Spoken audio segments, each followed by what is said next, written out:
gather here today to celebrate the remarkable life of Brenda McLean, affectionately known to us as Madge. She was not just an extraordinary woman, but also my beloved sister, a guiding light in our family and a cherished soul to all who knew her. Born on October 5th, 1943, in the serene district of Mount Pleasant, nestled in the parish of Clapham, Jamaica, Madge was the eldest of 7 siblings: herself, Etta, Tyrone, Yvonne, Yvette, Jennifer, and myself, Kenneth. From the very beginning, she embodied strength, wisdom, and an unwavering sense of responsibility. As the eldest, she set the standards for love, care, and resilience, teaching us not just through words, but by her example.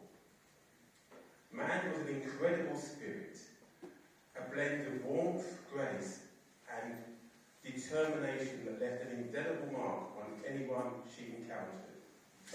Her stories, often filled with wit and wisdom, reflected the depth of her experience and her love for life. Madge was a woman of immense talents and passions. What really set Madge apart was her unwavering dedication to family. Madge attended Guy Mowbray All-Age School, which, with dreams of pursuing further education to become a lawyer. Although life had other plans and her aspirations for a legal career did not come to fruition, Madge channeled her ambition and determination into becoming a successful businesswoman. She wore many hats, taking on roles such as dressmaker, shopkeeper, farmer, postmistress, and many more, serving the close-knit community with dedication and care. An opportunity to migrate to England was presented to Madge, but in her selfless nature, she declined the offer and stayed behind to look after her aging grandmother and sick uncle. This was typically Madge, always prioritising family and the needs of others over her own. Madge was renowned for her strength, acts of kindness, and unwavering discipline. Her smile would light up any room, and her infectious laughter had a way of lifting spirits, even in the toughest of times. In September 1965, she married one of the most handsome men in the community, Owen McLean, and the two were inseparable. Together they built a beautiful life and raised 9 children: Carla, Patrick, Erica, Sharnette, Richard, Althea, Damien, Dixie, and Vitalo, to whom she gave her undivided attention. Madge had a remarkable ability to make each of her children feel uniquely loved and valued. To the community, Madge was a beacon of strength and generosity, always willing to lend a helping hand. She was not just a sister, wife, mother, grandmother, great-grandmother. She was a pillar of her community, leaving a lasting impression.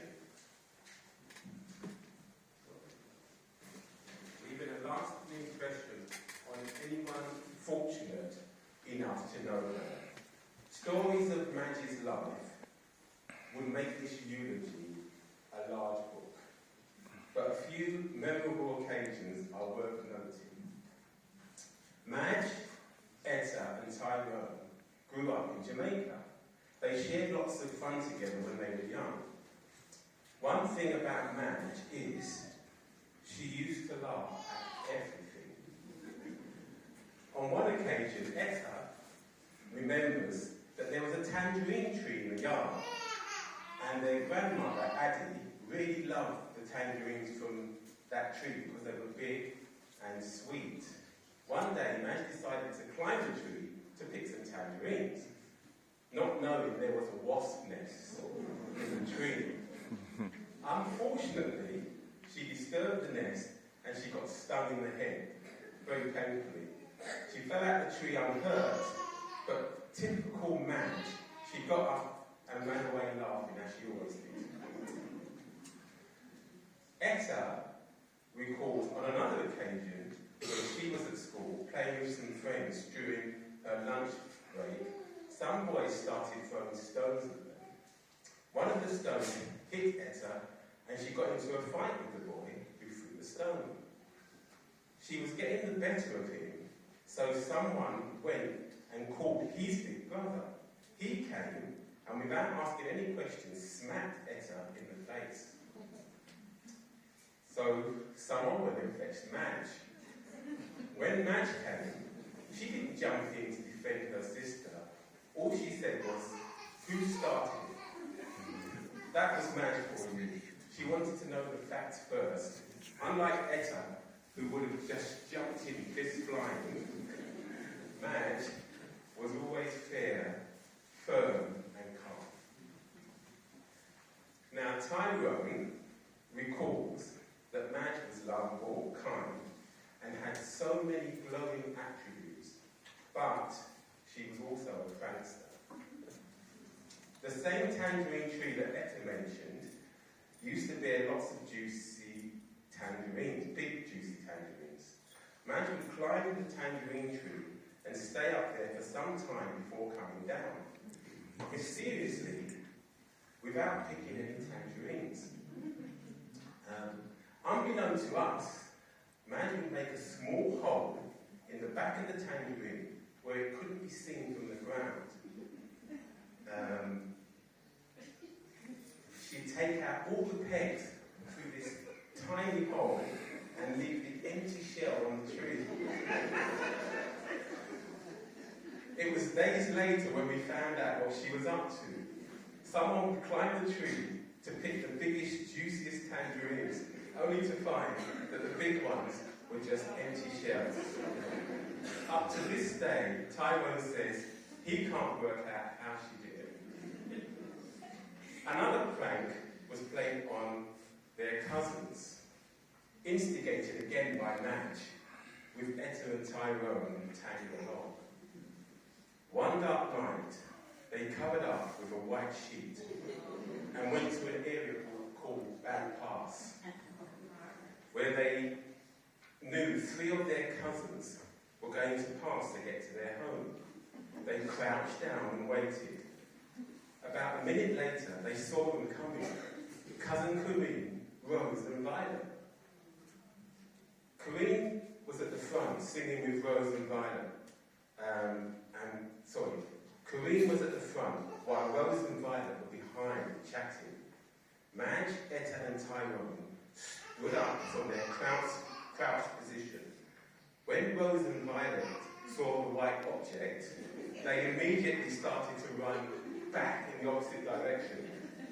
Unaware, Corinne was still walking towards them, singing, when suddenly she saw the white object.